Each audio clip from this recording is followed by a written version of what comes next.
आज हमारे वीक का एक और नया लेक्चर और नया टूल।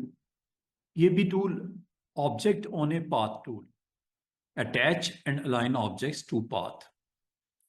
आप कोई भी पाथ बनाओगे, पाथ मतलब एनी शेप, जो कि पेंसिल टूल का भी पाथ हो सकता है, पेन टूल का भी पाथ हो सकता है, rectangle, ellipse, triangle, polygon, star.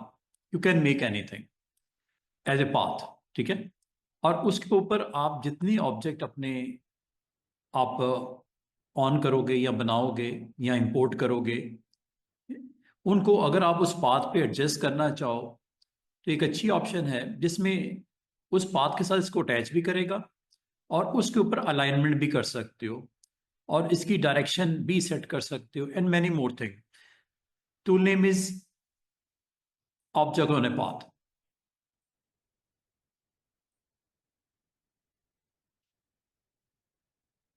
इसकी प्रैक्टिस करते हैं और ये टूल जो है ये आपको यूज करना है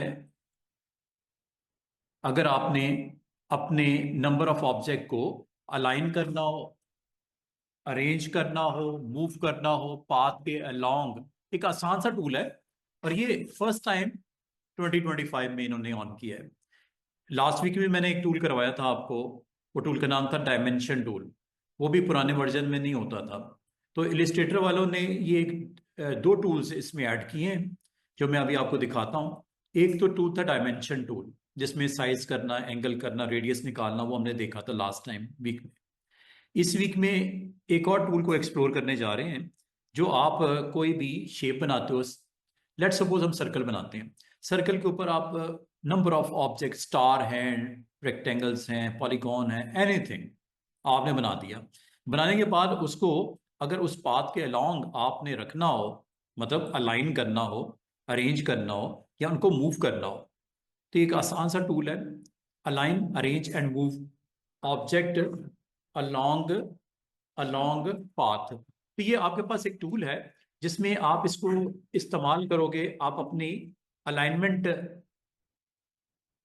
ऑब्जेक्ट्स को एक पाथ के अलोंग अलाइन, अरेंज, मूव और इसके अलावा उस इंडिविजुअल ऑब्जेक्ट का शेप चेंज करना हो, इनके दरमियान में गैप देने हो, अलाइनमेंट करनी हो, अरेंजमेंट करनी हो, यू कैन डू एनीथिंग। तो इसकी आसान सी लैब है। उसके लिए आपने इलिस्ट्रेटर में जाना है। ये जैसे मैं इलिस्ट्रेटर में आ गया और ये आप कोई भी शेप बना लो, एनी शेप। यहां तक कि आप पेंसिल टूल से भी ड्रॉ कर सकते हो। आपको याद होगा कुछ दिन पहले मैंने पेंसिल टूल भी करवाया था। ये पेंसिल टूल से बना लो। ठीक है स्टूडेंट्स, कोई इनमें से शेप ले लो जिसको आप नॉमिनेट करोगे ये पाथ है, ये वो शेप है जिसके ऊपर बाकी ऑब्जेक्ट रिस्पॉन्ड करेंगे, उसके अलोंग रिस्पॉन्ड करेंगे, अलाइन भी करेंगे, उसके ऊपर आएंगे भी, गैप्स भी, ईच एंड एवरीथिंग, ये सब कुछ पॉसिबल है। अच्छा, पहले एक काम करते हैं, कुछ ऑब्जेक्ट बना लेते हैं।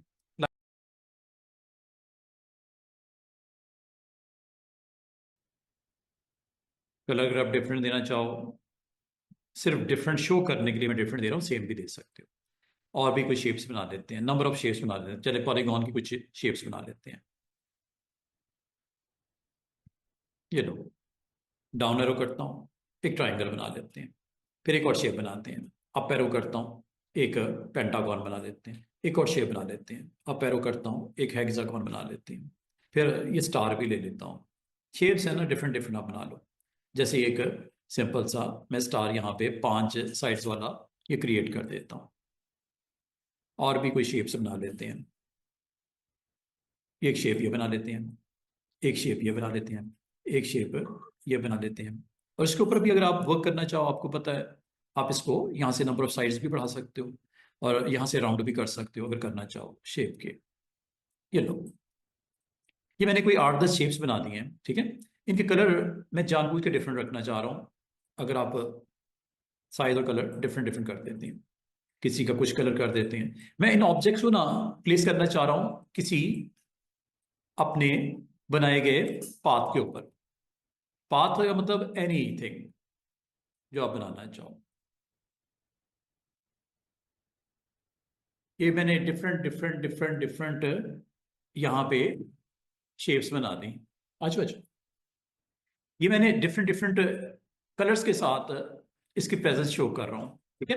ये काफी सारे ऑब्जेक्ट बन गए।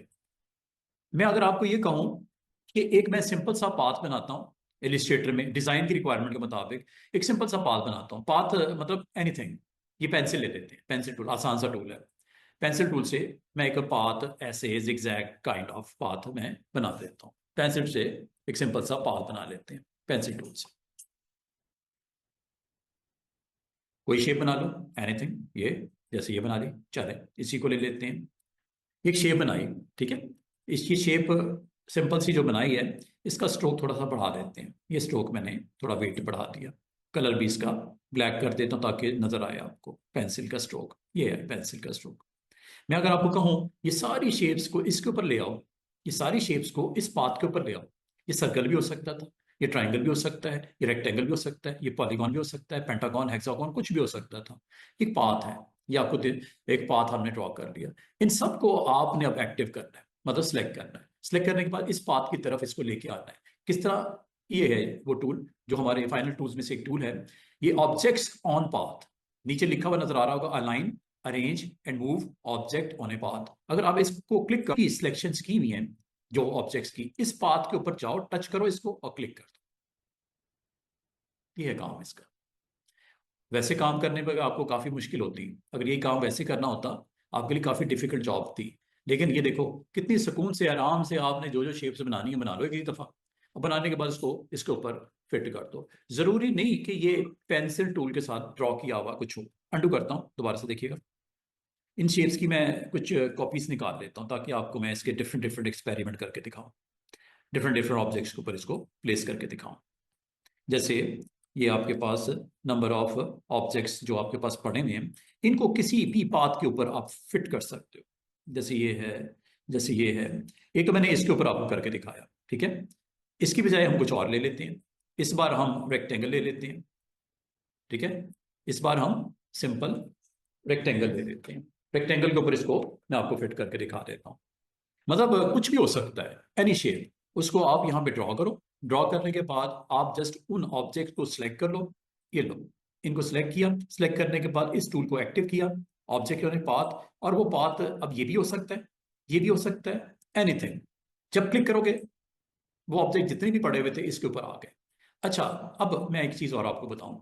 इसका अपना कॉन्टेक्चुअल मेन्यू भी होता है सपोर्ट में। आपके ये वाला मेन्यू है, ये आमतौर पे आपने देखा होगा। ये कॉन्टेक्चुअल मेन्यू कुछ ये होता है इस तरह, ये वाला।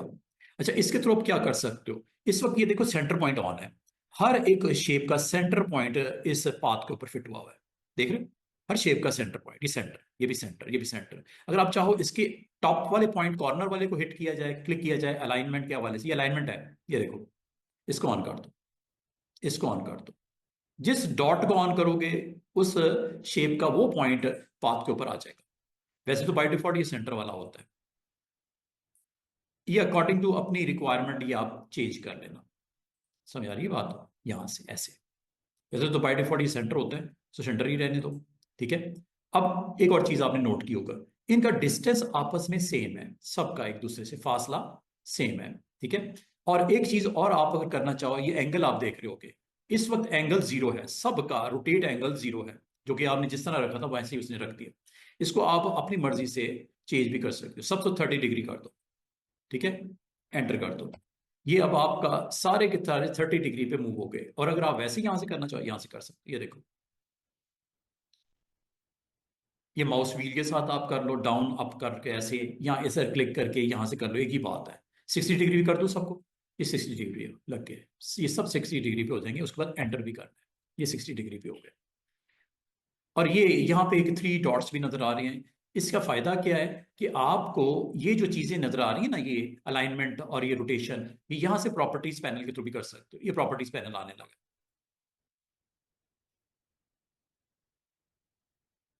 ये स्टूडेंट्स प्रॉपर्टी पैनल इसका आपको विजिबल हो गया, ठीक है। ये प्रॉपर्टी पैनल ही है असल में। इसको हाइड भी कर सकते हो, ये हाइड हो गया। अगर ये गायब हो जाए, डोंट वरी, दोबारा से इसको इधर से ऑन कर लेना। इसे बोलते हैं कॉन्टेक्चुअल टास्क बार। ये इसकी सपोर्ट बार होती है। जिस टूल को आपने एक्टिव किया, ये इसकी सपोर्ट बार है, ठीक है।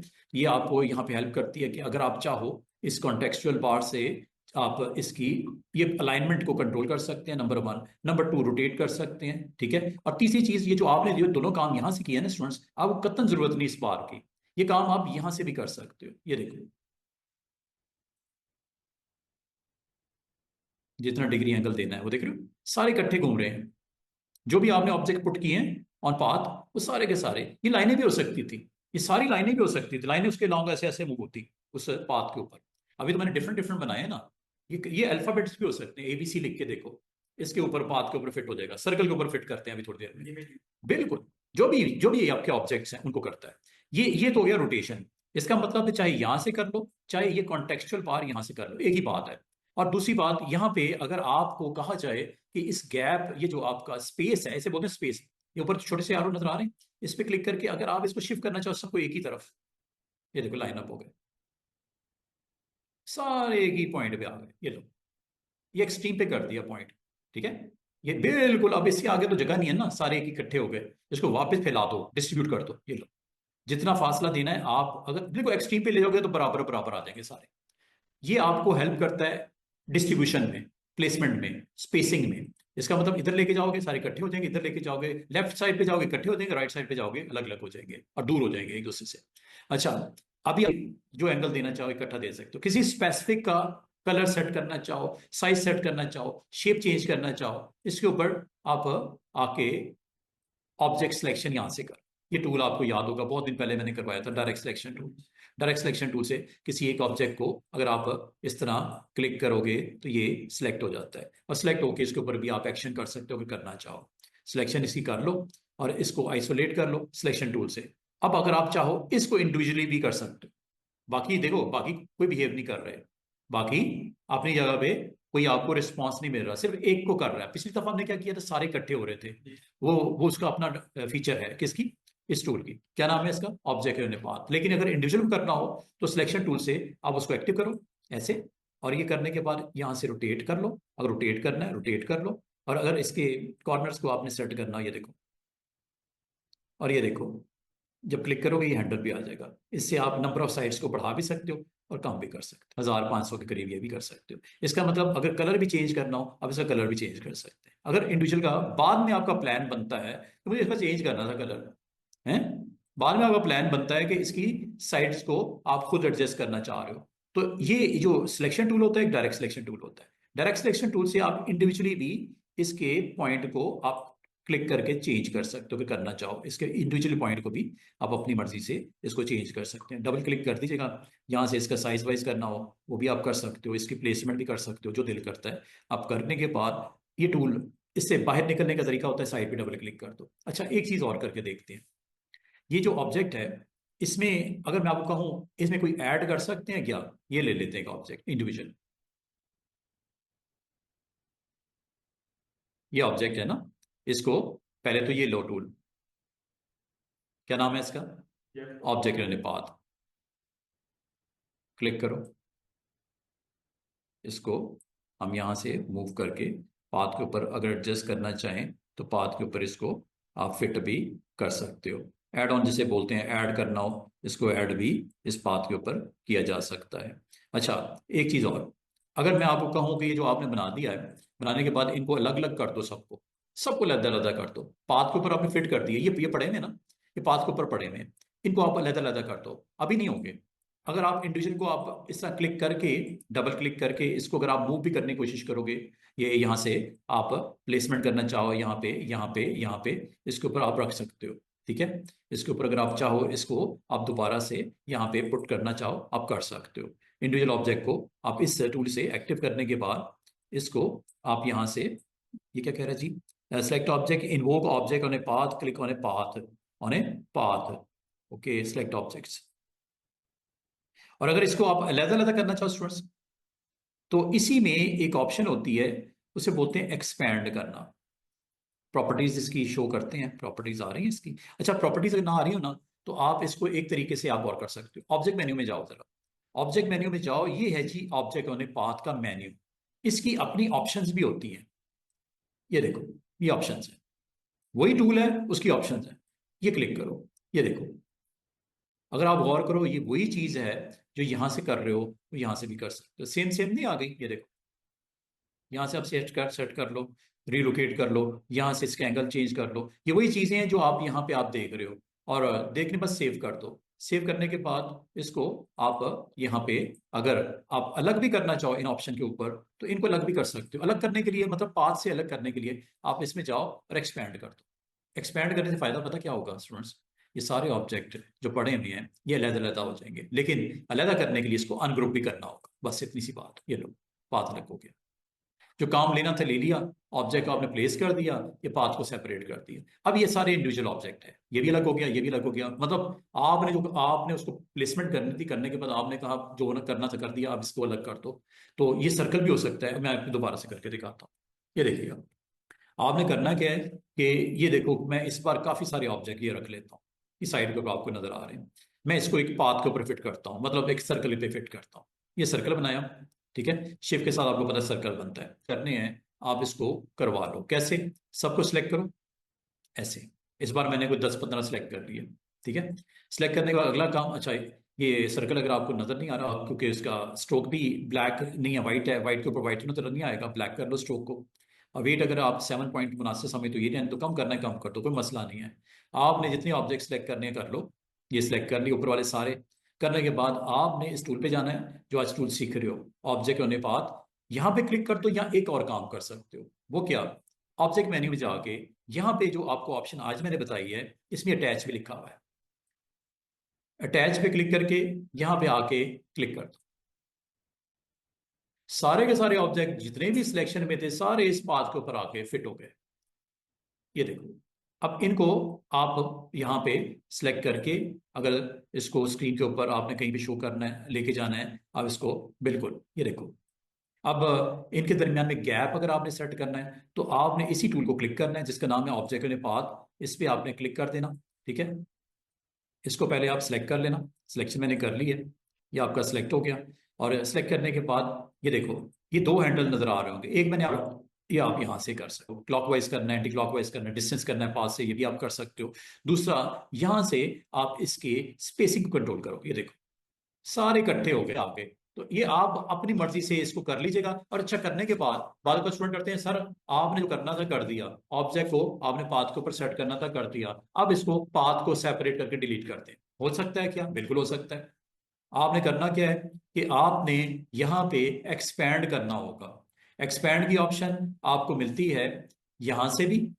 ऑब्जेक्ट मेन्यू में जाओ और वो जो ऑप्शन जो आपको मैंने ऑप्शन के तो मैंने आपको समझा दिया। ऑप्शन से सिर्फ यहाँ से एंगल सेट होता है और इसका वो पॉइंट सेट होता है जिसके अराउंड आपने इसको फिट करना होता है। ये जरा सेव कर लिया अगर सेटिंग, ताकि नेक्स्ट टाइम जब आप इसको प्लॉट करोगे सेंटर पॉइंट के अराउंड होगा। और दूसरी बात, अगर आपने एक्सपैंड करना है, एक्सपैंड करने के लिए ऑब्जेक्ट मेन्यू में जाना है। जब आपने एक्शन कंप्लीट कर दिया तो आप इसको फाइनलाइज कर दिया, एक्सपैंड कर दो। एक्सपैंड करने से फायदा ये हुआ, हर ऑब्जेक्ट लेदर अलग हो गया। इसको अगर आप सिलेक्ट करो और राइट क्लिक करके अनग्रुप कर दो, क्योंकि ग्रुप बन जाता है इसका, अनग्रुप करना पड़ता है, अनग्रुप कर लेना।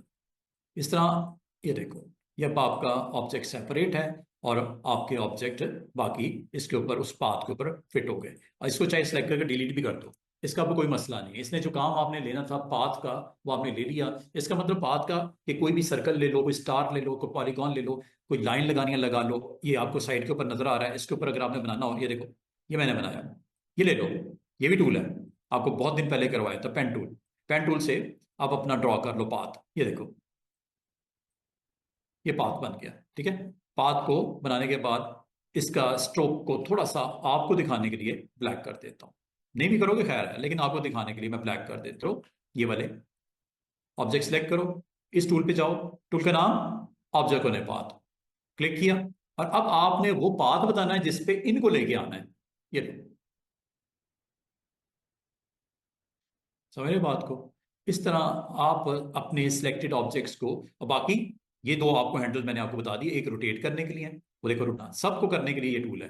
रोटेट यहां से करते हो, और दूसरी ये स्पेस सेट करने के लिए, ये देखो एक ही पॉइंट पे इकट्ठे हो गए सब। और ये बढ़ते बढ़ते बढ़ते बढ़ते बढ़ते बढ़ते स्पेस एक्सट्रीम पे चलेगी। ये पॉइंट से लेके ये पॉइंट के दरमियान में आपको कंटेंट एक पाथ के ऊपर फिट हो गया है। अगर आपको यही रखना है, इसी तरह रखना है, इसी हमारे पास टूल मौजूद है, ऑल्ट के साथ आपको पता है सेम कॉपी निकल आती है। और ये अगर गायब हो जाता है कोई मसला नहीं, फिर टार्ट बटन विंडो, ये लो सिलेक्ट किया। सेलेक्ट करने के बाद ऑल्ट के साथ इसकी कॉपी भी निकाल सकते हो। बाकी चीज़ें मैंने आपको सारी सिखाई हुई हैं। फ्लिप करना है फ्लिप कर दो, इसको ऑल्ट के साथ आप यहाँ पे रख सकते हो। इस तरह आप अपने डिज़ाइन के अंदर इसको बहुत अच्छे तरीके से बनाने के बाद इसको इस्तेमाल करके आप अपने आर्टबोर्ड पे खूबसूरत सा कंटेंट बनाना चाहो, कोई इसके अंदर इनसाइड टेक्स्ट लिखना चाहो, कोई आप यहाँ पे अगर आप अपना टेक्स्ट लिखना चाहो तो ये टेक्स्ट भी लिख सकते हो। इमेज लगाना चाहो इमेज को ले आओ, ठीक है। इस तरह आपको अच्छा सा अगर आपने बॉर्डर लगाने हो, कंटेंट लगाना हो, तो ये भी एक टूल है जिससे ये काम हो जाता है। टूल का नाम ऑब्जेक्ट ऑन पाथ। इसमें आपने देखा अलाइनमेंट है, अरेंजमेंट है, मूवमेंट है ऑब्जेक्ट्स की, वो आप बना के इसके ऊपर रख सकते हो। एक सिंपल सा टूल था जिसको मैंने आज आपके साथ एक्सप्लोर किया, आपको समझाना था, बताना था, ये मैंने बता दिया। अब ये है जी, इस टूल के अलावा अब हम फाइनली हम इसको क्लोज की तरफ क्लोज करने जा रहे हैं। तो एक काम और करते हैं, अगर आपको कोई कोई कहता है जी कि आपका कोई टेक्स्ट लिखा हो क्या, उसको भी हम कर सकते हैं इसी तरह, बिल्कुल कर सकते हैं, व्हाई नॉट। आप इसमें एक आर्टबोर्ड बोर्ड और बना देते हैं, उस पर चलें, हम टेक्स्ट को एक दफ़ा मैं प्लेस करके दिखा दूँ ताकि अगर कोई डाउट है वो भी आपका ख़त्म हो जाए। जैसे ये एक आर्टबोर्ड है, आर्टबोर्ड के ऊपर मैं कुछ अल्फ़ाबेट्स को रख लेता हूँ, लाइक ये करेक्टर पैनल। जब भी आप टेक्स्ट लिखने जाओ तो एक काम कर लिया करो, ये इसकी सेटिंग को यहाँ से चेक करने के बाद रीसेट कर लिया करो। रीसेट करेक्टर मैंने आपको पैनल बताया हुआ था, रीसेट पैनल पे क्लिक कर दिया करो, डिफ़ॉल्ट पे क्लिक कर दिया करो। डिफ़ॉल्ट आपका स्ट्रोक का कलर यहाँ पे मैंने जैसे टाइप किया, ये देखो अल्फ़ाबेट ये आ गया। इसको साइज करना है, साइज करो, ये लो। इसकी कुछ कॉपियाँ निकाल लेते हैं, ठीक है।